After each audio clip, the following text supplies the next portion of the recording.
Hey, everybody. Welcome back to another episode of Built Like This podcast. I'm your host, Maxine. We're on episode 328. Hello, hello, hello. Hope you are doing well. Thank you for tuning in. And I've seen some new subscribers coming on to the YouTube channel. So thank you if that's you. If that's not you yet, at this point, go ahead and click that subscribe button. I really appreciate it. So thank you in advance. Let's get into these topics.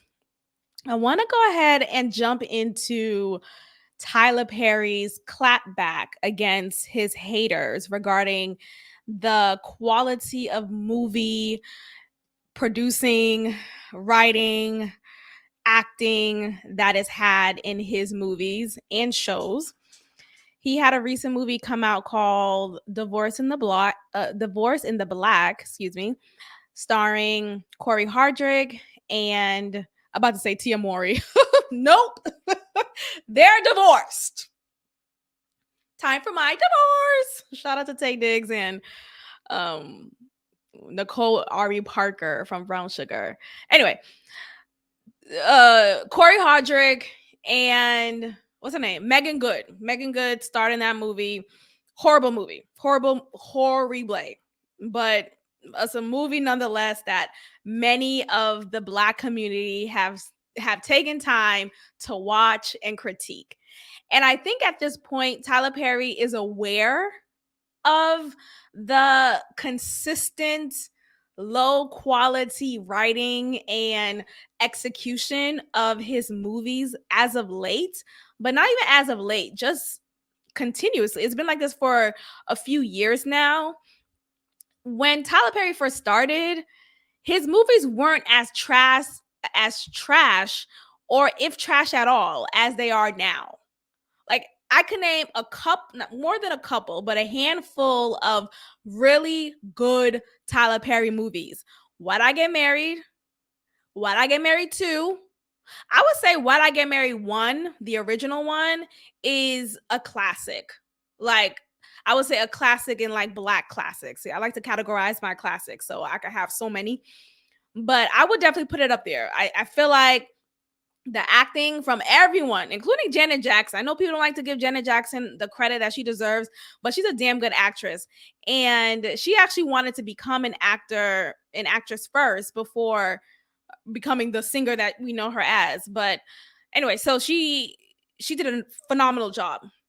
Why'd I Get Married? Why'd I Get Married 2? The Family That Prays. Good Deed. Yeah, that's Tyler Perry, right? Good Deed. There might be one more, but those are the four that I could think of off the bat that I really enjoyed and was critically acclaimed. Like, this was a prevalent sentiment from the audience. So I'm not alone here.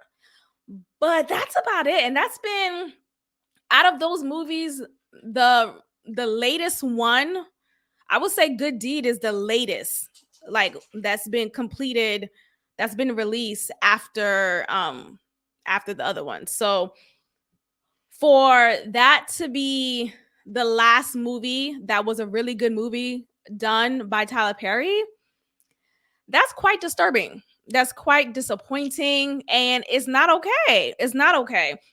The consistent criticism that's been said about the quality of his work is the writing and how the movies have a lot of loopholes. There's a lot of plot holes. There's a lot of just lack of context and just more of a backstory and why the characters are the way that they are. So when I watched Divorce in the Black, I knew already before even starting it that it was going to be a shit show, because immediately I saw people's reactions. I'm like, oh, great, here we go. But the reason why I think Tyler Perry is doing it the way that he's doing it is he knows people will tune in.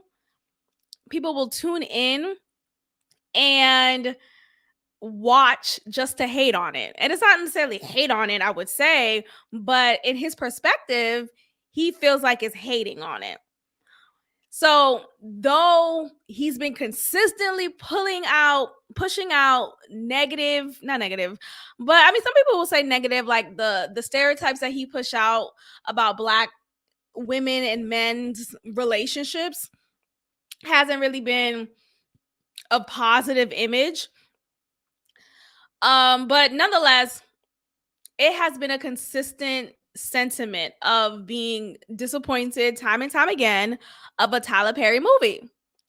So I think if Tyler Perry is really the mastermind behind this, I think he's doing it on purpose. I think he's doing it just so he could get more exposure, more people talking about him, more cachet.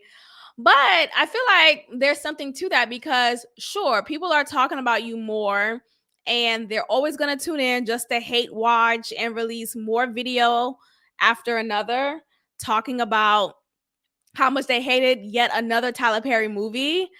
I think it discredits him as a strong writer, as a strong producer, as a strong creator of movies and TV shows, of media. So, like, which one is more important? Like, don't you want your name and your reputation as this creator in Hollywood to be respected? Or are you just like, you know what, F it, I don't care, I'm getting more exposure nonetheless.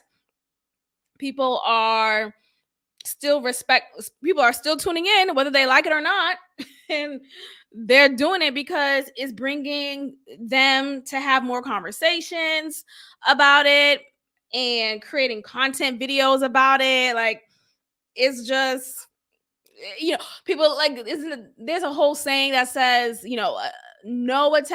bad attention is bad press is still good press, right? So attention is better than no attention at all.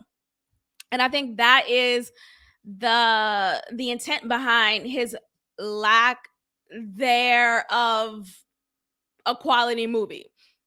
So let's go ahead and get into this clip of him responding to these critics and why he's like, I don't give a damn. I'm gonna make what I make, and it's gonna be what it is. So let me go ahead and play this clip. Make sure you are watching this on YouTube and you are getting in the know of what I'm saying. Go ahead. No, you got to drown all of that out because... Hold on. Let me refresh it. Okay. Never allowed that criticism to stop you from being able to have your authentic voice as an artist, because it does get really difficult. Yeah, but what? No. You got to drown all of that out, because if you let somebody talk you out of a place that God has put you in, you are going to find yourself in hell.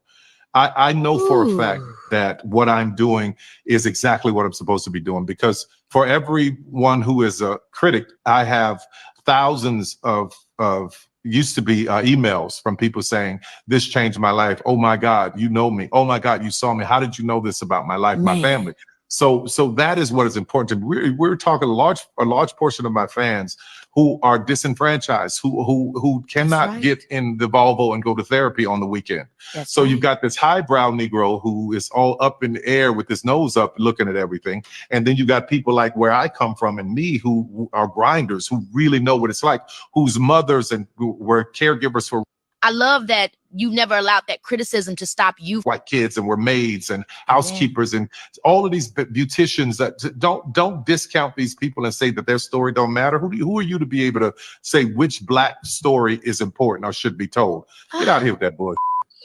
Yes. And that is what we come up against. It's like you said, the respectability politics that we're always pushing up against, which at the end of the day, what we are facing and what we are oppressed again, it doesn't matter how well you speak. It doesn't matter how well you walk. It doesn't matter how well you do anything. If somebody's going to not like you, they're going to not like you, period. So holding ourselves to these unbelievable standards that stop us from being able to tell our true stories and connect to one another, it only, like you said, puts us in a personal hell and doesn't allow us to really be all that we're meant to be, because we're too busy trying to fit into somebody else's idea. Listen, what I always say is don't worry about being in somebody's box, because when you die, they're going to put you in one. So you may as well just live your life outside of a box. Ooh. Okay, I like that word though. Live your life outside of a box. Don't worry about having to fit in or follow a standard that you know God did not have for you. So I agree with him on most of the things that he is saying here in this interview with Keke Palmer. What I don't know. I still want more from the cinema that he is pushing out. Now, look, I definitely don't think we should follow quote unquote respectability politics.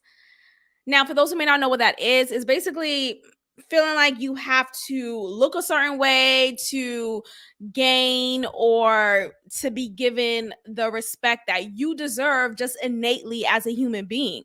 So people feel like, okay, well, I have to have my hair in a certain hairstyle. I have to dress a certain way. I have to basically downsize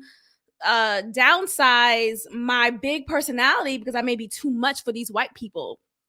And instead of falling suit to that, and I think even though to some extent there's a balance, right? I feel like at the workplace, you should be mindful of your speech. You should be mindful of how you come off. I definitely think that's important because there are cultural differences, obviously. And when you're in an environment where you are the minority and people around you instantly may have, not instantly, let me not say that, but some people may have a specific connotation or preconceived notion of who you are just because of the color of your skin and what they've heard about people like you. Not to say you have to feed into what you believe is respectable, but I just think there are some protocols that should be examined and things that should be like, what I'm saying is you should have some decorum regardless. Like if we're in a workplace, don't talk like we're not. Don't dress like we're not. And I talked about this before on this podcast, how I was at a previous workplace and I was the only one who came into work professionally. I was the only one who dressed up. And I'm not saying you have to wear these like ball gowns or these, pleated skirts every day. No, I'm saying brush your hair. I'm saying, why are you wearing shorts? I'm saying, why do you have on Crocs? That's what I'm saying. Like, I just feel like there's a place for that. You wouldn't wear a suit to a beach. You wear a bikini to the beach or at the beach. Like, the point still remains in the workplace, outside of the workplace, in regards of what you wear and how you present yourself. Just ultimately, that's all I'm saying. But anyway, for Tyler Perry, look, on one end, I definitely agree with the fact that we say this all the time, or people say, I don't say it anymore because it's just so annoying when people say this, but people say all the time, Black people is not a monolith. Black people is not a monolith. People learn that word monolith and they're using it up the wazoo. Get it. We got it. So if that's the case, let Tyler Perry share the specific stories that he has seen and witnessed in his upbringing. I recently watched a documentary about Tyler Perry and his upbringing, his life, and it's called Maxine's Baby. Shout out to look at that, my name. No, it was pretty disturbing documentary if I should say so. It talked about his upbringing, how he was physically abused. I don't think abuse is even the correct word. I would say brutalized by his father. And I'm saying it like that because not plot twist, but spoiler alert, the father who he thought was his father is actually not his father. And he had a feeling that this can't be his father because what father would treat me the way that he treated me? And come to find out, he was right. The man who's been beating on him, who was presented to him as his father, turned out that he is not his father. Like, what? Oh, I've been so mad at my mom. Like, what the fuck? What? It'd be one thing if he was my stepdad, right? But the impression was that he was his father. And actually, the father, the man who turned out to not be his father, he felt like, this ain't my son. This is not my son. But because he and Tyler Perry's mom, her name is Maxine, they were married and stayed married up until her death. I think like I'm confused because I don't know. I think she tried to play him off like Tyler is your son. Tyler is your son. But he wasn't truly believing that. So he took out a lot of his aggression out on Tyler. And I think it was specifically on Tyler, not his siblings. Because I'm under the impression from how the documentary played out, I'm under the impression that Tyler Perry's siblings are actually the biological children of that father. But Tyler Perry is not the biological son of that father. It's a whole hot mess. Anyway, while he was going through this brutalization time and time again, and it was just physical abuse. I don't want to make it seem like it's more than that, which is still a lot, but it was it was specifically physical abuse. He would escape in his mind. He would use his mind as a way to disassociate from the actual reality of what was happening to him, the beat downs, the punches, all of that. He would disassociate. And that led to his creativity being unlocked time and time again. That led to him being taken down this spiral of stories that he could create in his mind, and the specifics of the creation of a setting that he would later use in one of his movies and one of his TV shows. So I hate to say it, but I guess he needed his ass beat because Tyler Perry wouldn't be who he is now had that not happened, right? I mean, I wish, of course, that wouldn't have needed to be the pathway to it. But look, there's a blessing in everything, right? There's some good you can find in something. You can make lemonade out of lemons. So at the very least, let's look at it that way. It didn't go to vain, like, because Tyler Perry could have been cracked out. He could have been like, you know what, my life ain't shit. I ain't never gonna be shit. I'm just gonna be in the corner. But he found joy and peace in these maladaptive dreaming sessions that he would have mentally, so much so that it led to him creating screenplays and promoting them and hiring people. And he was already a charismatic guy, so that brought him along the way and kind of helped him to open doors or get into doors. So it was a very, very intriguing documentary. Anyway, I say all this to say he's had experience seeing, witnessing, being a part of the scenarios that we see in all of his movies. How we see the Black woman getting beaten by her Black man.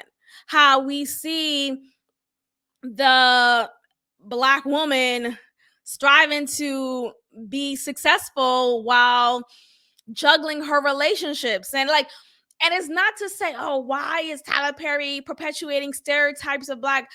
No, it's not about I feel like sometimes we fail to understand that, look, stereotypes are only stereotypes when you truly don't think there's no one in that demographic who upholds that belief, right? So if you say, why would white people think Black people like watermelon? Because there are Black people who like watermelon. Hello? Do you hear what I'm saying, though? Like, though there's a few who don't, but I can name a lot who do. So this whole stereotypes aren't true. What? They are. Now, look, obviously they're not true in the sense of everyone in that group likes or operates in a specific way. That's not what I get from his movies. Like, I don't think he's trying to say all Black men ain't shit, or no, like in his movies, you will see the good Black man, and then you'll see the nightmarish Black man. Oh, that's another movie that's a part of the handful of movies that I really enjoyed, and I feel like it's a shared sentiment. Confessions of a Counselor. That one. Oof, that one's good. Anyway, the point is, there is there is truth to a lot of to every stereotype. Okay, so not everyone, of course, in that group likes this specific thing, but there's a lot who do, and those who do appreciate their stories being told. So this like this bourgeoisie, this boule type of mindset that a lot of these Black Twitter handles will have and say, oh, Black Perry always, Black Perry, what? Tyler Perry is always talking about the struggle of the Black woman. How come he can never? No, it's not it. First of all, he shows you the extreme cases, sure, extreme, quote unquote, but he shows you the dichotomy of a woman being with a Black man who she's known since childhood, and he went off to war and became this abuser. Once he came home, boom, she went through that abuse. She decided to get up out of there, and now she meets a nice Black man who works at the postal office, and he's genuine and he's kind. Like, at least he's showing you the good Black man also. Like, he's not only saying there's Black men who are evil and that's it. He's showing you, yeah, there's a bad guy and he happens to be Black, and then this woman eventually meets a nice guy who happens to be Black also. I just like that he tells Black stories. I like that the focus of the cast and the plot is surrounded by Black actors and actresses. Anyway, the point is, he said, F y'all. F y'all, I'll do what I want. There are plenty of people who are pleased and very much impressed and appreciative of this type of movie that I continue to push out. So I think at the very least, focus on that. Focus on the good.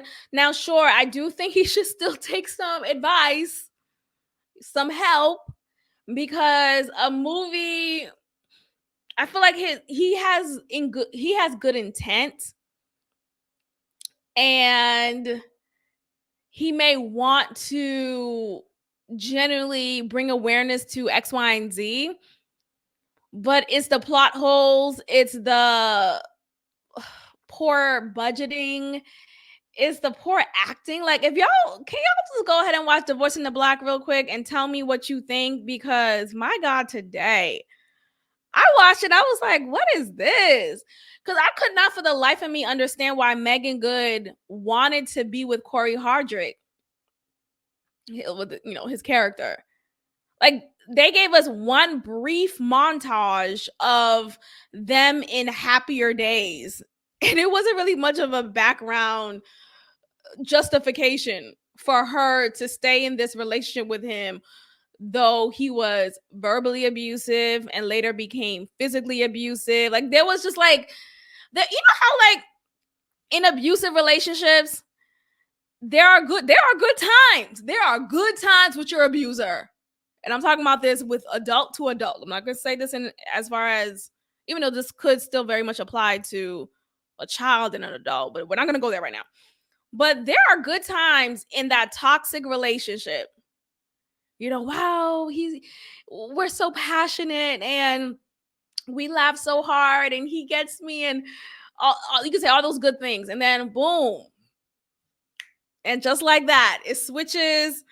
He hits me inside the head because I didn't prepare food the way he liked it. And he said he'll stop. But then 2 days later, we're back to good, right? So the point is, there are good times that will make you feel strengthened to stay, to say, you know what, I could do it. We're going to get through it. That was the last time he hit me. That was it. And then you get through it and it's like, hold on, why is he still hitting me? Fuck.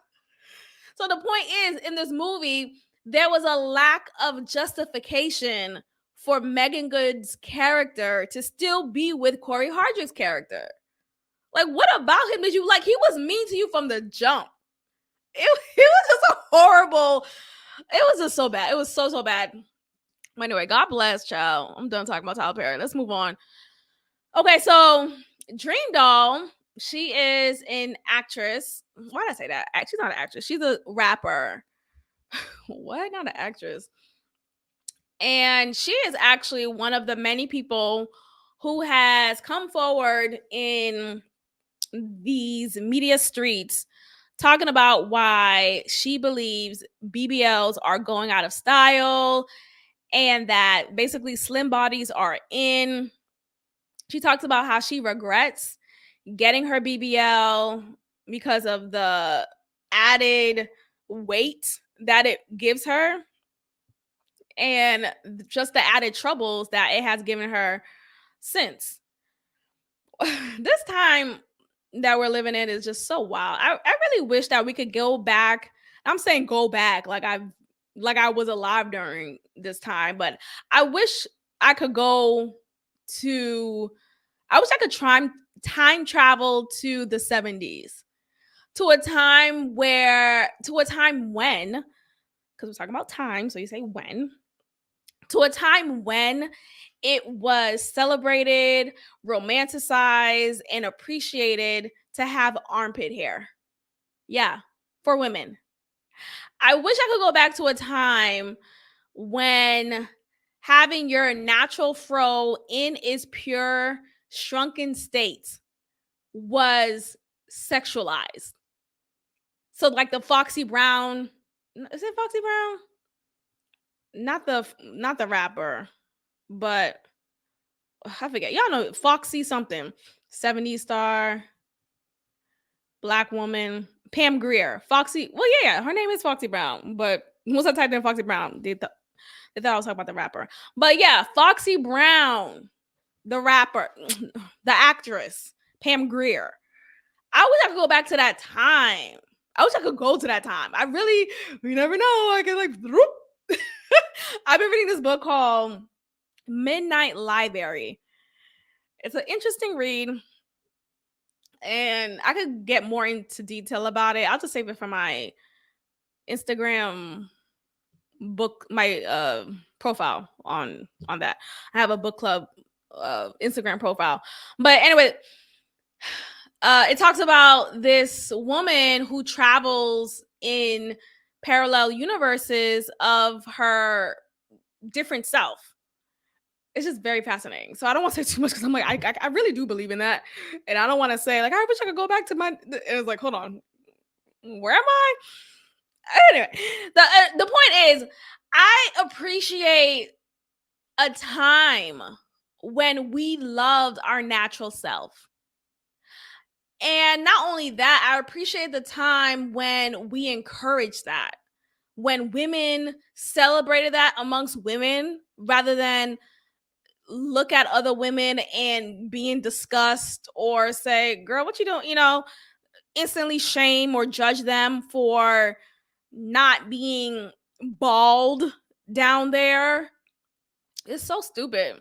And I wish there was a time, I wish we were back in that time when men, and I'm so grateful for Freckles Babe, but I wish like all men, every man will have this same sentiment and outlook, like appreciate a woman in her natural state. If you want to wear a wig, wear a wig. If you want to like, put lipstick, that's fine. Don't get me wrong, but don't look down on the women who embrace her natural self. So yeah, Pam Grier, that's her name. So where was I? So let me go ahead and play this clip of Dream Doll talking to a podcaster, I believe, and sharing why she thinks women are going slim because that's the new trend. And I just hate that it's like even seen at like, what the fuck are y'all saying? A trend? But I mean, she's not wrong because we live in this trend setting society. A lot of things that we do are based on trends and following a trend and being up to date, right? I have so many different water bottles that are specific to the trends that we see. I have my Stanley, I have my Hydro Flask. What else? I have something else. So anyway, let's go ahead and watch this video clip. Again, make sure you are watching this on YouTube. Let's go. What made you want to get surgery in the first place? I was working at a club called Starless. When I was working in that environment, it was like it kind of made me want to do it. And then you felt the pressure. Yeah, but it's like I went and got surgery, and I'm like want to transition back to my natural body. Like, oh, what now? Yeah. Do you feel like it's going out of fashion? Yeah. Really? Yeah. So how will you go back then? Well, I did a butt reduction. Oh, so how did you do that? Lipo, just lipo in your butt. What, they just take it all out? They just lipo it. Oh. But it's a process. It's levels. Like you naturally gain weight, and a lot of times with surgery, you actually get bigger. Right. Okay. What made you want to get surgery in the first place? There we have it. So here she talks about her realizing that she should have never gotten her body done. She wished she could go back to her slim size. And instead of her saying because she regrets it, and maybe she did, maybe I just forgot, but I just hate the fact that she led with saying slim bodies are in, as if it's a trend, as if it's a trend to rock your body as it naturally is. A lot of people are slim, but they chose to no longer be slim because they wanted to follow yet another trend by having these cartoonish bodies. So I'm gonna get a BBL. I'm gonna get my boobs done, my ass put on me because I'm following this trend. But slim bodies are back in. So let me go ahead and remove this BBL. Let me go ahead and remove this tissue. But you don't know, like, you don't really realize what you're putting your body through. You are constantly getting cut up, sliced up because of what? A trend? Things changing every 5 years? That makes you happy? Like, it's just so wild to me. And I feel sorry for many women who feel like they have to match up to these cartoonish bodies. I also feel sorry for the women who did that, right? And regrets it. You know, talking about, I should have did it. And my body is suffering and I have all these ailments because of this. So anyway, I say all this to say, let this be a cautionary tale to love yourself, to do it the natural way. If you want to lose weight naturally. If you want to gain weight, do it in a way that makes sense. Like, do it naturally as well. You could do that by gaining muscle, targeting certain areas, and it will leave you less likely to gain any medical ailments and going through what you're going through. But God bless, child. That's just wild. Okay, so Tiffany Haddish came under fire lately because she went to Zimbabwe and was bragging and astonished that it has grocery stores. And not only does it have grocery stores, it has clean grocery stores. It has grocery stores that is fully stocked. And there is a wide selection of produce and goods. So let's go ahead and watch this video of Tiffany Haddish so happy that Zimbabwe has a grocery store. So I'm out here in Zimbabwe, in Harare, and look at the grocery store. They got a grocery store. It's beautiful. It's beautiful in a grocery store. Look at these organic strawberries. This is what I love. They sell sugar cane, and it is fire. They got that. Now, I do like that too, though. I love sugar cane. And I feel like now that I'm in Texas, why don't I see them stocked up in the if you're watching this on YouTube, you'll see what I'm talking about. Like, it's like already cut up for you, ready for you to suck on. in the grocery store. As for the sugar canes I've had before, it would be like in an actual stick. Like you got to cut it up and just do a lot with your teeth. So to have it already chopped up, I feel like at the very least, it should be available here in Texas. Like we're close to the border. Anyway, so this is Tiffany Haddish. So happy, so excited that she's in Zimbabwe. And there's a grocery store. Dates on deck. How much are these? $67. Wait a minute. The price is different. But it do look like it's expensive. Look at this grocery store. It's huge. It's absolutely humongous. In Africa, baby. Yeah. Believe it, believe it, believe it, believe it. Africa. Okay, so we're going to stop it there. People are giving her a hard time. Obviously, right? Oh, what do you think about Zimbabwe? What do you think about Africa? The whole continent. Well, you think Africa, the whole continent doesn't have grocery stores? Yes. Yes. I do think that.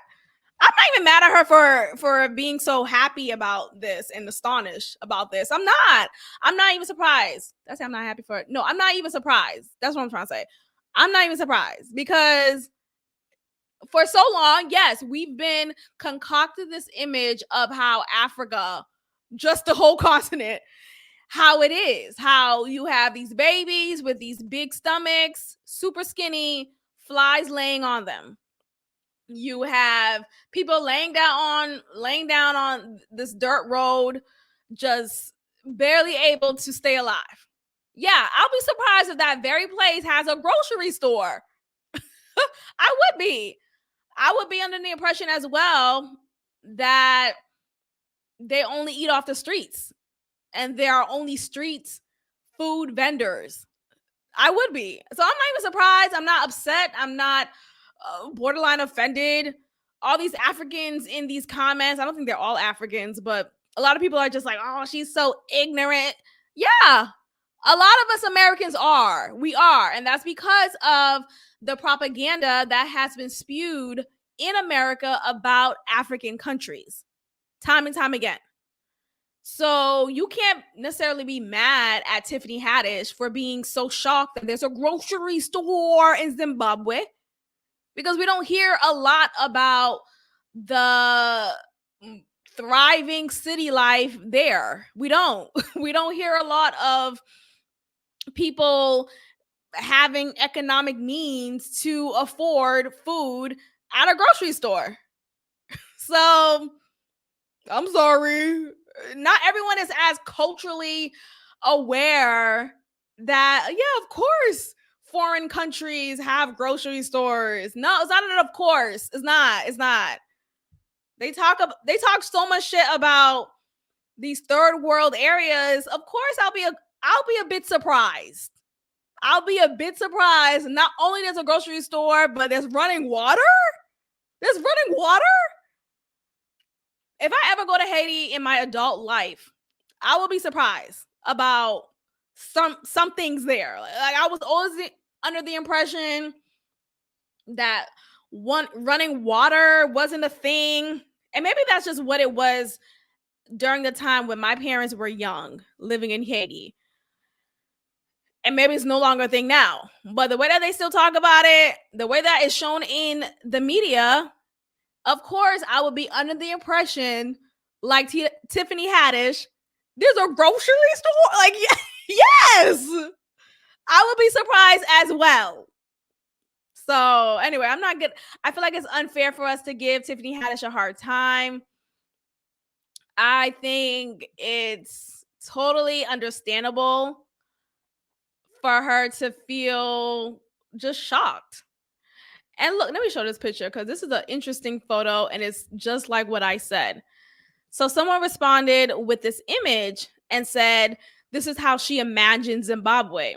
And for those who are just listening to me, you see in this image is a line of young Black kids with an empty bowl and an empty plate in line, clearly waiting to get fed. And some of them have no shoes. Most of them have no shoes on. And they look desperate, ready, hungry. They're all clothed. And yeah, they're in line getting ready to be fed. So this person thought she was trying to be funny and say, oh, this is how she imagines Zimbabwe. Yeah, this is how she imagines Zimbabwe. This is how many Americans imagine Zimbabwe and other third world countries. Because in America, we are made to believe that it's destitute only. And yes, there are destitute areas, but we don't hear at all of the growing and well-established and well-infrastructured areas in that third world country, second world country, right? We don't hear that. So, of course, yeah, I would think the same thing. People, like, let's stop trying to shame people for being geographically ignorant. The fuck? So what? So what? Let's just be happy there's a grocery store. There's a grocery store. Let's be happy there's a grocery store. I am thrilled. Good for them. Now stop asking me for my money. I'm kidding. Just donate a day. It's just 10 cents a day. With inflation, though, it's probably like $65 a day. It's just $65 a day to feed a child. Hold on. I might have to budget this. I might have to budget this. Okay, Sonia Macy. I don't want to get into this too much. I really don't, because it's such a sensitive topic. And rest in peace to her. What happened to her was unjust, was not at all warranted. And I would show the video, but I've seen it more than enough, and I don't feel like reliving it, honestly. And if you want to watch it, feel free to look it up yourself. I'll just talk about it real quick. So she is this woman who's a mother. She was living alone. And apparently she suffers from schizophrenia, paranoia, or is it flipped? Paranoia, schizophrenia. Nonetheless, she suffers from that. According to what her daughter says, she has 2 teenage children. And apparently there's no like identification of them living in that same home with her. It seems like she lives alone. She was under the impression that someone was at her house, like in the back of her house.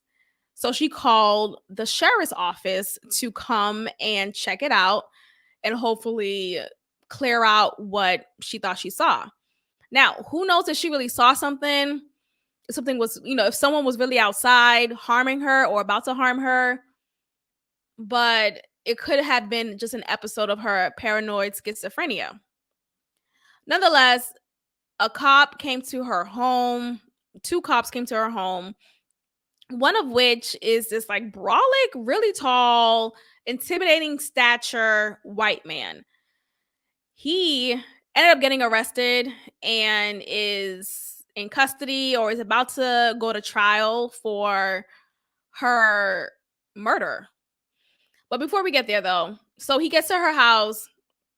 He's knocking on the door. There's a car in the driveway. The lights are on in the house. It's clear that she's home, but she's taking forever to get to the door. And they're waiting. They're patiently waiting. They're trying to see how come she's not at the door. They've identified themselves. They say, hey, I'm so-and-so from the sheriff's office. You called us. We're calling, we're doing, yada. She finally gets to the door and she talks very concerningly, meaning it seems like she's disoriented and she can't focus on the point that she's trying to they'll ask her, can we see your ID, please? She's like, yeah, I just okay. She's going through her bag and then she suddenly gets up and then she'll go to another room and she'll move around there, and it's just she's all over the place, like literally, figuratively, all of that. I'm just painting the picture of you. I'm not saying this in a way to like make her seem at all warranted to have done what happened to her, but I'm painting the picture to contextualize everything. She is instructed by the intimidating officer to go ahead, or maybe it was the other officer, but nonetheless, she's instructed by one of them to turn off the kettle. It wasn't a kettle, actually. It was just a pot of water that she was boiling. And she was like, the officer was like, we don't want a fire to happen. Go ahead and turn that off. So she goes over there. They're standing, but they're at the threshold of the kitchen. She's about to turn off she's about to pour out the water or pour some of the water into the sink. And as she picks up the pot, they're saying, no, she says, I will rebuke you. I would rebuke you in the name of Jesus. As soon as she's like, I feel like as soon as she said Jesus, like right before, like as soon as she finished the name Jesus, the officer reacted so aggressively and said, "No, what the fuck you want?" He like, you gotta put that shit. You gotta put that in. So she drops it. She does drop the pot. She was holding on to it. She was. I know people like to say she was. I'm just saying she was. She did drop it though. She dropped the pot after she was yelled at to drop it. Like they reacted so aggressively in fear that she was going to throw this huge pot of boiled water at the officers. Mind you, it's a good distance between the two. So even let's say she was. It could have been more than enough time for them to back up or, move around it. Like I feel like I get third degree burns are real, but the instant reaction to shoot her in the head, I think that was absolutely unwarranted, and it was disturbing. So, right after she said that, and she was seen to drop the pot, she's like cowering, and he instantly reacted and shot her dead. He shot her dead. He unalived her, I should say. And that was it. It literally happened just like that. It was so quick. It was so sudden. It was so disturbing. The second officer, he's like, "Oh my god! Oh my fuck!" Like he's saying all that. He runs out he's about to run out to go get an aid, some type of first aid kit or something that they typically carry to ensure that the victim, or however they would describe her as necessarily, but to ensure that she makes it, to ensure that she doesn't die. The officer who shot her tells him, "Don't bother. This bitch is crazy. I shot her dead. She's done. I shot her in the head. Don't go out. Don't go out there." So even though she was shot dead and there was clearly no way for her to have still been alive, he still shot down any glimpse of hope for the officer to grab whatever he needed to grab to hopefully revive something in her. He just shot that down. And this has been released to the public a few days ago. Like I would say a week ago at the time of this recording. Or 2 weeks ago, actually. I've been meaning to talk to y'all about it, but anyway, here we are. And of course, it's been a lot of conversation, a lot of intense emotion and energy around it. Understandably so. Understandably so.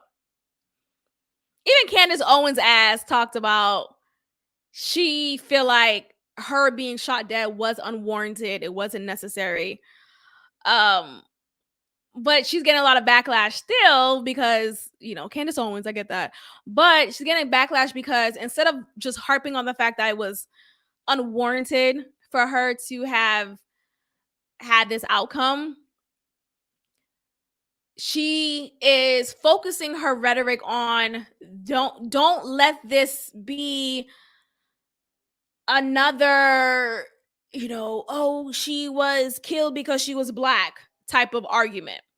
Don't let this be the conversation. They want you to think that it's because of blackness, and they want you to move along life and have these protests about, she's saying don't fall for the bait. And people are open arms. Of course, it is because she was mad. I'm not here to talk about that. And she's trying to say there are far more white people who get shot and killed by the police than we give credit to. Not to say credit is the right word here, but I see her point. Look, I know. Don't. I fight back. Hold on. Don't do it. Or I'll just block and delete. But I get the point that she's making. If you want to go by statistics,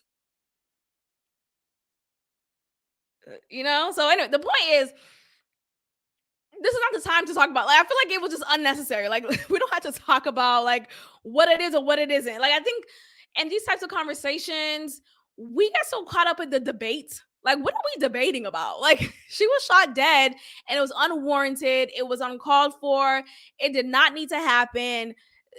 Other things, there could have been other measures in place before the instant reaction to shoot her dead. So that's why she's getting a lot of backlash. That's why she is getting a lot of hate for that. I just want to focus on the fact that every 4 years is some shit. Not to say it's not real. I do believe this really happened. I'm not here to talk about, this is a fake person. I know I've said this before, not in regards, well, I have, but I know I said this before. I do believe it's real. I do believe it happened, yada, yada, yada, all of that. But this happened July 6th. We didn't hear about it until 10 days later. Regardless, it still happened. Yes, it still needs to be addressed, and there still needs to be some changes made and policies enforced. All of that is still true. But I think it's just so coincidental that every time it's time for an election, every time when there's a massive vote that needs to be made and there's a massive push to vote blue no matter who, because if you don't, democracy will be taken from you. They pull one of these fucking stunts.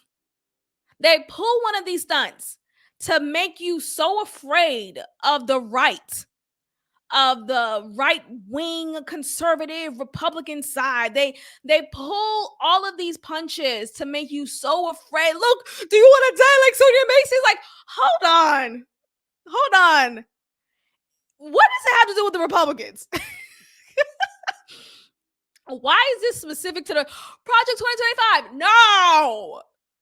This is not a project that is inherited or endorsed by Trump's administration, by the people are just so quick to run with something and allow that to fester. It's so funny. I was watching a podcast. I can't show the clip for it because apparently Joe Budden, he has strict measures upon content creators sharing his work, which is his prerogative.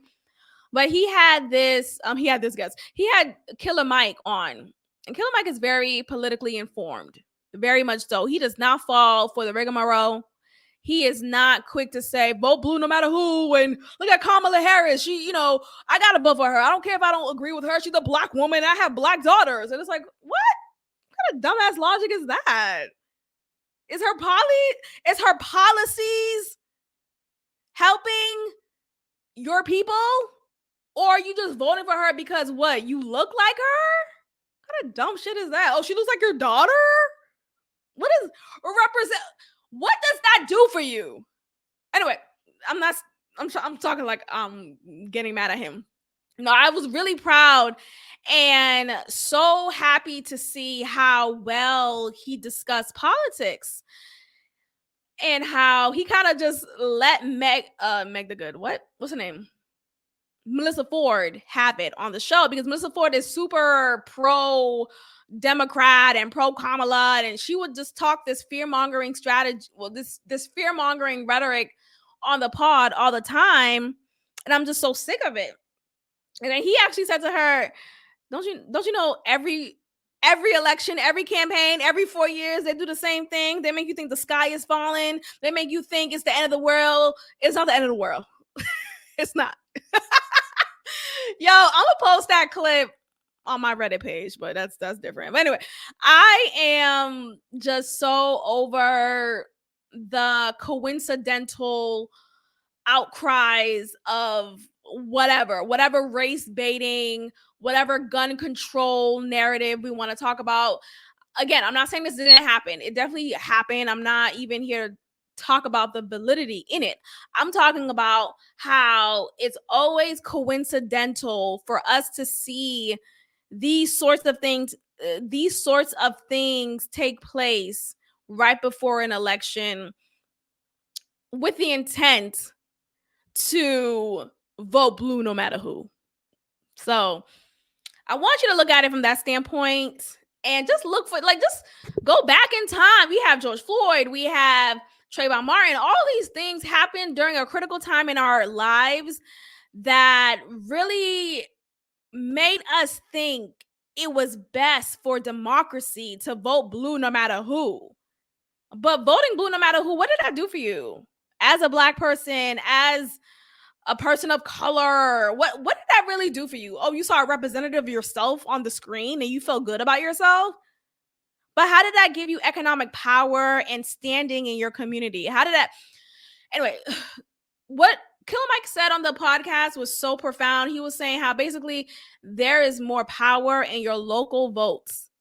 So inform yourself on who is your state senator, who is your sheriff, who is your sheriff in your state. Like, know who is your community officers and all of that, because that really does have more of an impact to you directly than the president. And your vote actually matters when it comes to that than it does to voting for the president. Anyway, we'll end it here, y'all. Thanks so much for listening. I appreciate every listen, every support. Make sure you are subscribed on all the platforms and you are telling a friend to tell a friend. Leave a comment, engage with me. Let me know what you think about any of the topics, and I will check in with you all next time. Peace.